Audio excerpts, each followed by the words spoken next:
Hello students, this is Dr. Preeti Bajpayee and welcome you back to my channel Physics Mantra। तो students आज बात करेंगे centre of मास पे।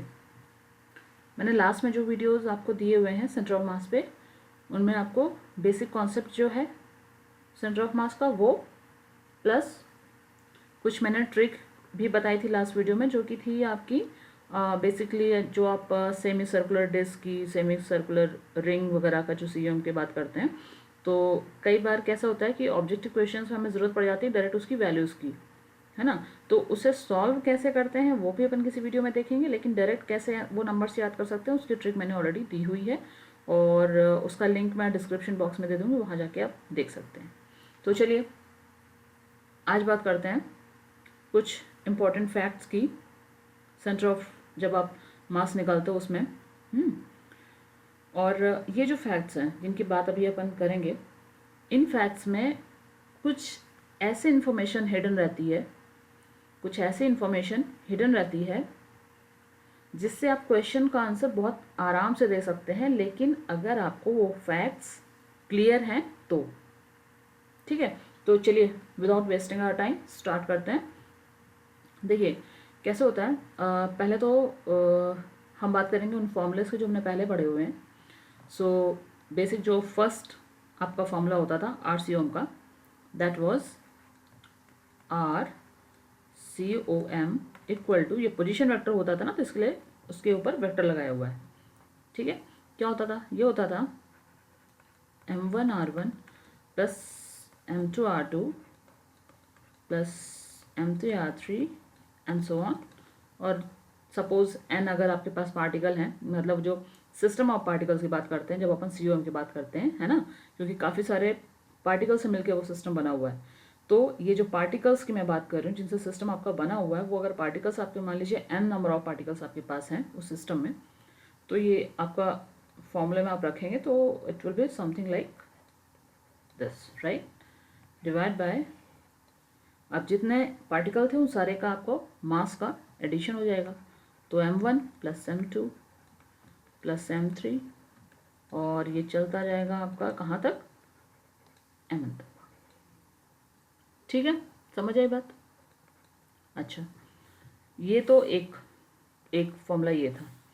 दूसरा, आपने मोशन ऑफ COM का जो मैंने शायद से फॉर्मूला अभी तक बताया हुआ है, तो एग्जैक्टली क्या था, VCOM। इसमें भी सेम हो जाएगा, जैसे अगर अपन ये जो पहली वाली इक्वेशन है, let's suppose this is equation 1, इसका अगर आप डिफ्रेंशिएशन कर दोगे तो V मिल जाएगा आपको, है ना। टी के रेफरेंस में dr/dt जैसे कर देंगे तो आपको V मिल जाएगा। सो वैसे ही सारे ही R1 R2 R3 Rn सबको आप T के रेफरेंस में डिफ्रेंशिएट कर देंगे तो उन सारे की जगह आपको V1 V2 V3 यानी कि सारे पार्टिकल्स के मोशन की बात हो जाएगी। तो कुल मिला के ये जो सेकेंड इक्वेशन आपको बताएगी वो क्या बताएगी कि जो आपका सेंटर ऑफ मास की वेलोसिटी होगी वो होगी इक्वल टू आपका जितना आप मतलब आपने वो पार्टिकल्स जितने हैं आपके उनकी अलग अलग जितनों की वेलोसिटी उन सारों को आप ऐड कर देंगे, है ना। तो यानी कि COM को जब जब इसके हिसाब से इसका फॉर्मूला लिखेंगे तो वो आ जाएगा M1 V1 हो जाएगा, क्योंकि dr1/dt करोगे आप तो V1 आ जाएगा, प्लस M2 V2 ऐसे आ जाएगा। तो ऐसे करते करते आपका n तक चला जाएगा, divide by again M1 plus M2 plus M3 ऐसे करके आपको चला जाएगा। एक आपका एक्सेलरेशन की बात हुई थी तो वो भी लिख लेते हैं। ये आपका हो गया, ये इक्वल टू, जैसे दोनों इक्वेशन ऊपर वाली है वैसे ये भी हो जाएगी, तो M1 A1 plus M2 A2 plus and so on और डिवाइड बाय जितना भी आपके पास पार्टिकल्स हैं उन सारे का मास का एडिशन। ठीक है, तो ये आपका हो गया, ये आपका हो गया इक्वेशन 1 2 3। ठीक है, इक्वेशन 1 इक्वेशन 2 और ये हो गया आपकी इक्वेशन 3। 1 प्लस M2 था, या इसको आगे आप बढ़ा लेते हो, दिस विल बी लाइक, अगर मान लो आपके पास मैंने n पार्टिकल बोले तो ये n तक चला गया आपका, ऐसा हो गया। ठीक है, अब एक काम करो, जो आपने डिवाइड बाय में जो लिखा हुआ है उसको आप लेफ्ट साइड ले जाओ,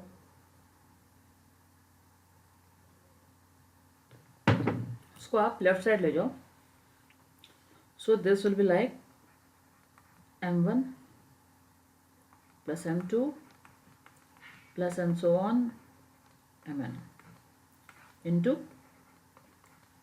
ACOM equal to m1a1 plus m2a2, और ये चला जाएगा आपका कहाँ तक, mnan तक. ठीक है, कोई दिक्कत नहीं है. अरे यार इसके ऊपर क्यों लगा दिया. ये आपका A जो है वो है आपका एक्सेलरेशन, तो ये एक है वेक्टर क्वांटिटी, तो मैंने हर जगह पे ये लगाया हुआ है. ठीक है. अच्छा, अब आप बताओ ये m1 plus m2 plus m3 क्या बता रहा है, ये टोटल मास तो बता रहा है, टोटल मास बता रहा है ना. यानी कि ये सारे सिस्टम में जो पार्टिकल्स थे उन सारे का मास आपने ऐड कर दिया है, तो ये पूरे सिस्टम का मास बन गया. तो लेट्स सपोज कि we are denoting here capital M as total mass of system. So ये बन गया आपका टोटल M, यानी M बन गया ये. ठीक है, कैपिटल M. और क्या हुआ, ACOM equal to m1a1 plus m2a2, और ये जाएगा आपका प्लस mnan तक. ठीक है. अच्छा, ध्यान से देखते रहो. ठीक है, चलो इसके बाद क्या, इसके बाद क्या. सो देखो, याद करो न्यूटन का जो सेकेंड लॉ पढ़ते हो, that is F equal to M A, that is F equal to M A होता है. तो यहाँ पे जब आपने कैपिटल M जो कैपिटल M ले लिया, ये आपका टोटल सिस्टम का मास है, पूरे सिस्टम का पूरा कंप्लीट मास है. ठीक है, सारे पार्टिकल्स वगैरह का सबका ऐड वैड करके. और A जो है वो आपका सेंटर ऑफ मास, A का जो A दिया गया है वो सेंटर ऑफ मास का दिया गया है. तो ये क्या F नेट ले सकते हैं इसको, यानी कि इस समय जो टोटल फोर्स किसी सिस्टम पे लग रहा है दैट इज कैपिटल, यानी कि F net equal to capital M into centre of mass का एक्सेलरेशन. तो यहाँ पे मैंने इसकी जगह पे लिख लिया F, total F equal to क्या हुआ, m1a1 प्लस m2a2, और ये आपका चला गया mnan तक. ठीक है, बस चलो अपन पॉइंट पे आ रहे हैं अभी. सो ये हो गया. अब आप ये बताओ राइट साइड में इक्वल टू में क्या लिख सकते हैं, ये m1a1 एक पार्टिकल का फोर्स नहीं हो जाएगा, एक पार्टिकल पे लगा हुआ फोर्स की वैल्यू m1a1 नहीं हो जाएगी, फिर सेकेंड पार्टिकल पे लगी हुई फोर्स की वैल्यू m2a2 नहीं हो जाएगी. तो इसकी जगह क्या अपन लिख सकते हैं, F1 plus F2 plus and so on, ये आपका जाएगा Fm तक. लिख सकते हैं, ऐसा लिख सकते हैं ना. तो एक तो आपके काम की चीज़ मिली यहाँ से कि आपका जो सिस्टम पे टोटल लगने वाला जो आपका फोर्स था that is equal to force supplied on जो भी आपके पार्टिकल्स हैं, जिन पार्टिकल से मिलके वो सिस्टम बना है उन पे जितना फोर्स लगा सारों को अगर आप ऐड कर दो तो आपको नेट फोर्स मिल जाएगा. ठीक है. अच्छा, अब देखो, अगर मैं बोलूं कि F नेट जो है आपके पास, इसकी वैल्यू यानी कि इफ F नेट आपको दिया गया है 0, मैं बोलूं कि जो सिस्टम है उस पर जो नेट फोर्स है वो 0 है, और मैं पूछूं कि इसका मतलब आप बताओ क्या है, इसको थोड़ा सा एक्सप्लोर करो, इसको थोड़ा सा मुझे एक्सपेंड करके बताओ कि F नेट इक्वल टू 0 का मतलब क्या होगा. तो क्या आप ये बोलोगे कि F नेट इक्वल टू 0 का मतलब होगा F1 equal to F2 equal to let's suppose Fn equal to 0, आप ऐसा बोलोगे क्या? अगर आप ऐसा बोलोगे तो आपका आंसर होगा रॉन्ग. क्योंकि F1 F2 Fn जो है वो ज़ीरो नहीं हो सकता, ऐसा कोई ज़रूरी नहीं है। ऐसा कोई ज़रूरी नहीं है कि एफ नेट अगर ज़ीरो है तो F1 F2 F3 जो भी हैं अंदर पार्टिकल्स पे लगा हुआ फोर्स भी ज़ीरो होगा, ऐसा कोई ज़रूरी नहीं है। अभी आपको एक एग्जांपल के साथ में बताती हूँ मैं। देखो, आपको लगा कि यार F1 F2 सब कुछ जीरो होगा तभी तो इसकी वैल्यू ज़ीरो होगी, तो ऐसा नहीं है, ऐसा नहीं है। क्योंकि मान लो कि आपके पास में दो, आपने एक Q1 Q2 चार्जेस लिए हुए हैं, ठीक है। अब दोनों मान लो पॉजिटिव में, दोनों नेगेटिव में, जो भी है, ये इस पे फोर्स लगाएगा, ये इस पे फोर्स लगाएगा, रिपल्शन होगा, ठीक है, रिपल्सन होगा। तो कुल मिला के जब रिपल्सन होगा तो इस पे फोर्स ये साइड पे लगेगा, ये इधर दूर भागेगा, ये इस तरफ दूर भाग रहा है आपका, ठीक। यानी कि इस पे कुछ एक्सेलरेशन होगा जो इस तरफ पे जनरेट हो रहा होगा और इसका एक्सेलरेशन इस तरफ जनरेट हो रहा होगा, ऐसा ही कुछ हो रहा होगा। यानी कि फोर्स तो दोनों पे आ रहा है, इस पे फोर्स इधर लग रहा है, इस पे फोर्स इधर लग रहा है, इस पे एक्सेलरेशन इधर जा रहा है, इस पे एक्सेलरेशन इधर जा रहा है, तो फोर्स तो दोनों में लग रहा है। तो इधर इस केस में, in this case F1 F2 is not equal to zero ना। ये सपोज ये आपका F1 हो गया था, ये आपका F2 मान लीजिए, कुछ भी मान लीजिए, तो ये ज़ीरो तो है नहीं, इनकी तो कुछ वैल्यू है, ये तो ये इधर जा रहा है, ये इधर जा रहा है, तो इनकी तो कुछ वैल्यू है। तो किधर पे ज़ीरो है? ज़ीरो तो है नहीं। और इस केस में तो देखिए तो A1 A2 भी ज़ीरो नहीं है। तो हाउ कैन यू से कि अगर आपका F नेट जो है वो अगर ज़ीरो है तो F1 F2 ज़ीरो नहीं होंगे। क्योंकि मैं अगर इस सिस्टम की बात कर रही थी तो if we consider this as a whole system, ये पूरे को अगर मैं इतने को पूरा होल सिस्टम एक कंसीडर कर रही थी तो इस पे कोई एफ नेट ज़ीरो की, इस पे एफ नेट तो कुछ लग ही नहीं रहा, कोई बाहरी फोर्स तो कुछ लगाया नहीं जा रहा है, अलग से तो कोई फोर्स लग नहीं रहा है, तो इसीलिए मैंने बोला कि एफ नेट ज़ीरो है। लेकिन अगर इस सिस्टम के अंदर की बात करें, यानी कि जो इसके अंदर चार्जेस थे वो तो एक दूसरे पर फोर्स लगा रहे थे और उन फोर्स के कारण दोनों एक दूसरे की, मतलब एक दूसरे से दूर भाग रहे थे, तो एक्सेलरेशन भी दोनों में था और फोर्स भी था। कुल मिला के F1 F2 की तो कुछ वैल्यू थी, ए की भी कुछ वैल्यू थी, लेकिन एफ नेट आपका ज़ीरो था। तो ये आप ध्यान रखिए। एक इम्पॉर्टेंट, जो सबसे इम्पॉर्टेंट बात है वो ये है आपकी, जो आपको याद रखनी है कि if F net equal to zero, it doesn't mean that F1 equal to F2 equal to F1 लिख देती हूँ इक्वल टू ज़ीरो, ऐसा बिल्कुल नहीं है, ठीक है। ये ज़ीरो होंगे ऐसा कोई ज़रूरी नहीं, क्योंकि मान लो एफ नेट की वैल्यू ज़ीरो आ रही, लेकिन मान लो ये ज़ीरो तो तब भी आ सकती है कि F1 की कुछ वैल्यू हुई, F2 की कुछ वैल्यू हुई और दोनों ने आपस में एक दूसरे को कैंसिल आउट कर दिया, ये भी हो सकता है ना। अगर एफ नेट ज़ीरो तो इसका मतलब ये नहीं कि ये भी ज़ीरो होगा, ये भी ज़ीरो होगा, हो सकता है इनकी कुछ वैल्यू तो थी लेकिन उसने आपस में एक दूसरे को कैंसिल कर दिया, दोनों में आपस में फोर्स लग रहा था तो दोनों ने कैंसिल आउट कर दिया, इसलिए एफ नेट ज़ीरो हो गया, ये हो सकता है। तो एक स्टेटमेंट तो ये है, ठीक, ये आपको एकदम याद कर लो, इम्पॉर्टेंट है ये, ठीक है, ये इम्पॉर्टेंट है, ये आपको ज़रूरत लगेगी। अब देखो,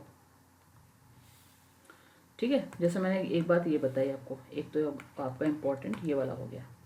दूसरी अगर मैं बात करूं कि जैसे एक पॉइंट आपने ये देखा, उसी तरह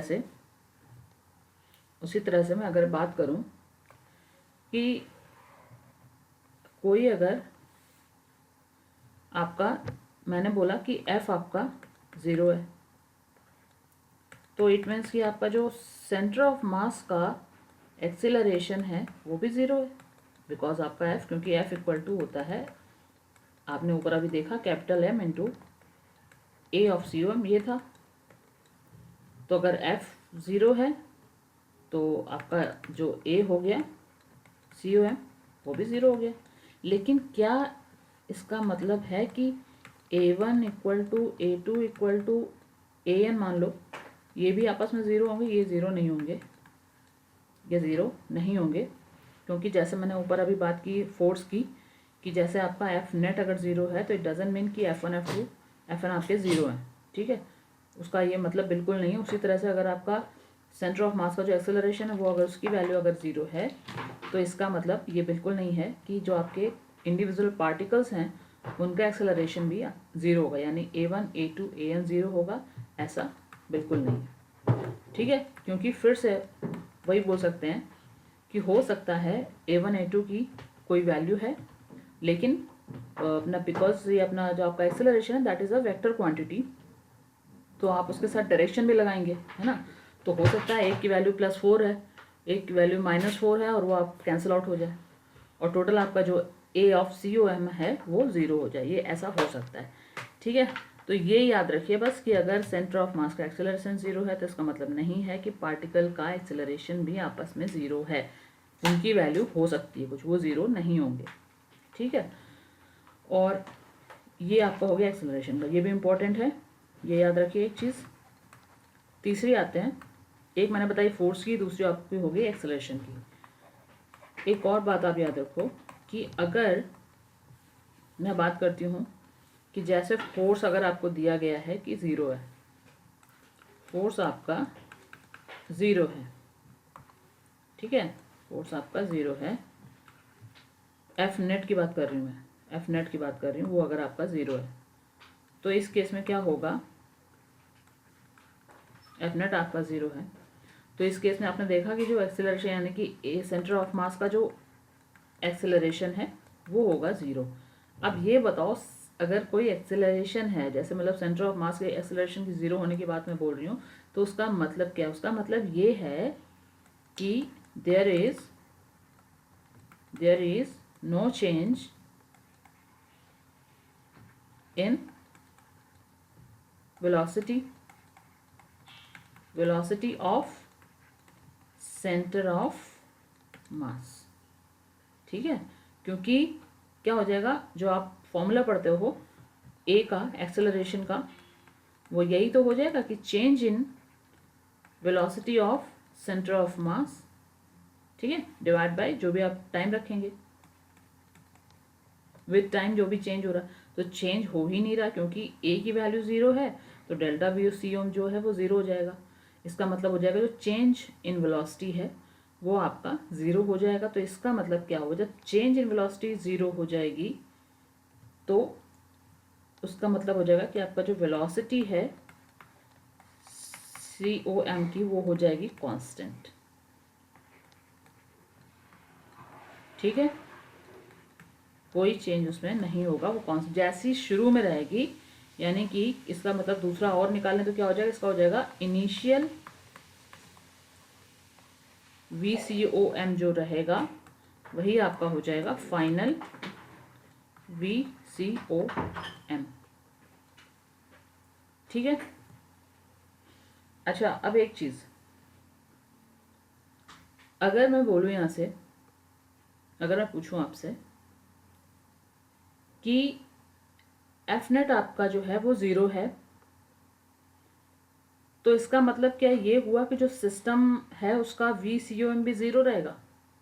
मैं अगर बोलूँ कि एफ नेट किसी सिस्टम पे ज़ीरो है, एफ नेट अगर अब इस क्वेश्चन का आंसर देना तो सब कुछ क्लियर है। फिर यहाँ पे मैं अगर एक क्वेश्चन आपसे कर रही हूँ कि इफ़ एफ नेट ज़ीरो है तो क्या इस केस में जो आपका है, ये मैं पूछ रही हूँ कि तो क्या VCOM जो है ये भी ज़ीरो रहेगा, तो आंसर होगा नो, आंसर होगा नो। आपको लग रहा है कि अभी तो बताया है वी नेट ज़ीरो है तो ACOM भी ज़ीरो हो गया, यहाँ से हो गया ये कांस्टेंट। तो मैंने बताया कि कांस्टेंट रहेगा, मैंने ये नहीं बताया, मैंने कहा कि जो वेलोसिटी है वो आपकी कांस्टेंट रहेगी, यानी उसमें कोई चेंज नहीं होगा, मैंने ये बताया। मैंने ये नहीं कहा कि ज़ीरो होगी, ये थोड़ी कहा मैंने तो velocity change in velocity zero बोला है, मैंने तो चेंज इन वेलोसिटी ज़ीरो बोला है। मैंने ये नहीं बोला कि वेलोसिटी की VCOM ज़ीरो होगा, ये नहीं बोला मैंने।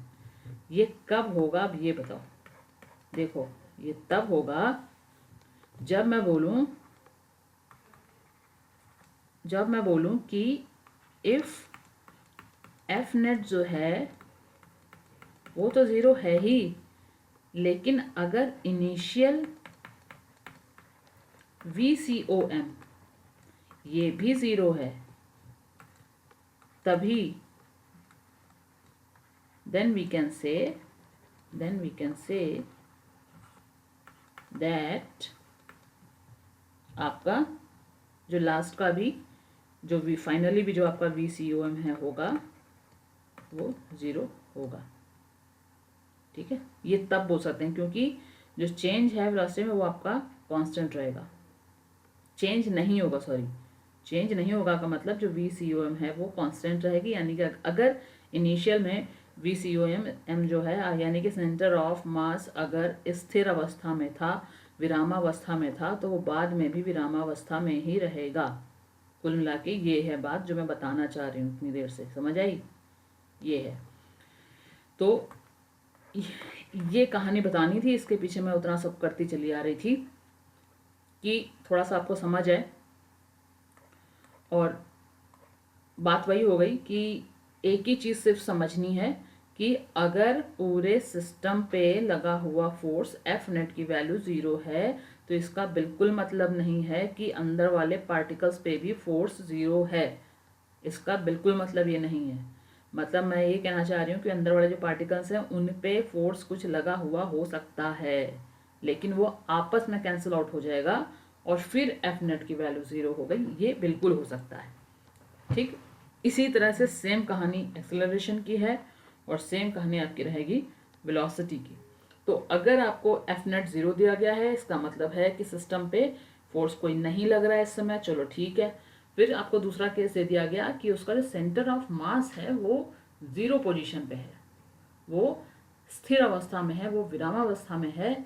तब अपन बिल्कुल बोल सकते हैं कि सब कुछ हो जाने के बाद भी जब लास्ट में कहानी पूछी जाएगी कि अब ये सब हो गया बहुत कुछ बीच में, उसके बाद क्या हुआ, तो बाद में भी जो COM रहेगा यानी कि सेंटर ऑफ मास जो रहेगा वो आपका स्थिर अवस्था में ही रहेगा, वो कहीं पे भी मूव नहीं करेगा।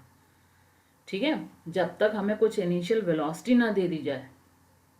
अगर कोई चीज़ चल रही है, कोई व्हील है ना, कोई व्हील है वो आपका मूव कर रहा है एक सरफेस पे, कोई व्हील है वो आपका किसी सरफेस पे मूव कर रहा है फॉरवर्ड डायरेक्शन में। ठीक, तो इनका एक्सेलरेशन सारे पार्टिकल्स का इधर होगा, इधर वाले पार्टिकल्स का इधर होगा, टेंजेंट से निकाल लेते हैं ना एक्सेलरेशन। यानी कि सारे पार्टिकल्स का एक्सेलरेशन ज़ीरो नहीं है, लेकिन ओवरऑल एक्सेलरेशन ज़ीरो होगा। कब? अगर F net equal to zero है तब। ठीक, अच्छा वेलोसिटी की बात करें इसमें, तो अगर मैं इस केस में पूछूं कि अभी ये जो व्हील है इस पे एफ नेट मैंने सिर्फ आपको दे दिया कि एफ नेट ज़ीरो है, तो क्या ये इसका जो VCOM रहेगा वो आपका ज़ीरो रहेगा? क्या ये स्थिर अवस्था में रहेगा? तो ये तो मुझे दिया ही नहीं गया है। अगर मैं पूछूं आपको कि एक व्हील है, ठीक है, और चलो मैंने नहीं आपको ये बताया, मैं आपको नहीं बता रही हूँ कि ये चल रहा है कि नहीं चल रहा है, मैं बोल रही हूँ एक व्हील है, कोई सिस्टम है ऑन रोड, उस पर एफ नेट ज़ीरो है, तो ये रुका हुआ है कि चल रहा है? ये रुका हुआ है कि चल रहा है? तो ये अपन सिर्फ एफ नेट से डिसाइड नहीं कर सकते। इसका मैं अगर पूछूं कि इसका जो RCOM जो इसका VCOM है यानी कि सेंटर ऑफ मास का जो वेलोसिटी है वो उसकी कुछ वैल्यू है या वो ज़ीरो है, तो वो अपन नहीं डिसाइड कर सकते हैं सिर्फ इससे डिसाइड नहीं कर सकते हैं। वो हमें हो सकता है चीज़ पहले से चल रही हो सकता है वो ऑब्जेक्ट पहले से चल रहा हो, तो वो चलता ही रहेगा जब तक उस पर कोई फोर्स लगाया नहीं जाएगा, तब तक वो रुकेगा नहीं, चलता ही रहेगा।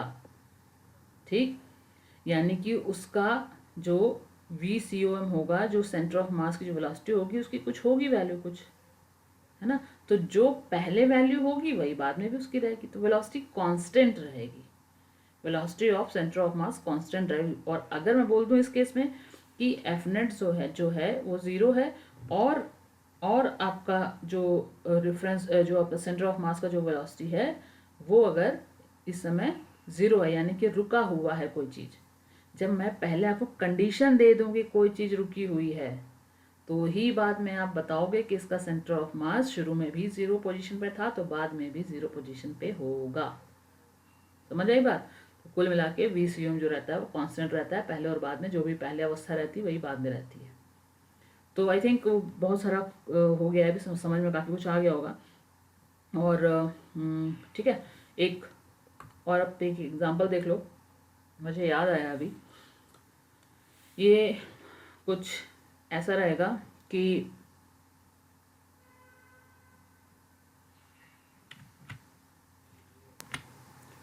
तो इसका मतलब ये हो गया, अगर अपन कंक्लूड करें सब कुछ, तो कंक्लूजन जो निकला, जो मैं बताना चाह रही थी वो ये था कि centre of mass will remain at the same position when F net equal to 0। ठीक है, बस इतनी बात है। दूसरा पॉइंट, पहला तो ये था, दूसरा जो मैं कनेक्ट करा पा रही थी वो ये था कि जब मैं बोलूँगी कि COM, एक पॉइंट तो पहला जो बताना चाह रही थी वो ये था, उसी से कनेक्टेड सेकंड देख लो जो कि बिल्कुल इससे मिलता जुलता है कि COM will be at rest. कब होगा? कब होगा? जब COM will be at rest when initially it will be at rest। अगर इनिशियली आपका रेस्ट पोजीशन पे है, यानी कि अगर मैंने ये दे दिया आपको कि VCOM इनिशियली जो है वो 0 पोजीशन पे था,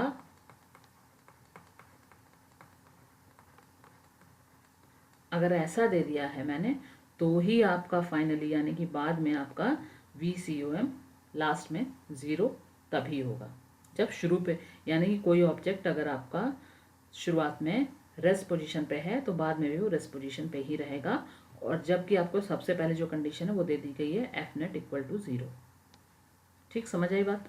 चलो, ये तो रही एक कॉन्सेप्ट की बात जो कि थ्योरेटिकल पार्ट था। अभी नेक्स्ट मैं जो लेके आऊँगी ये इससे रिलेटेड क्वेश्चन 2-4 अपन करेंगे, तो जो भी मैंने बताया है अभी तक वो आपको क्लियर हो जाएगा। ठीक है, चलिए, अगर मेरी पढ़ाई थोड़ी बहुत भी समझ में आ रही हो तो वीडियो को शेयर करिए, लाइक करिए, सब्सक्राइब करिए। ठीक है, और चलिए मिलते हैं फिर नेक्स्ट वीडियो में। Thanks for watching my video.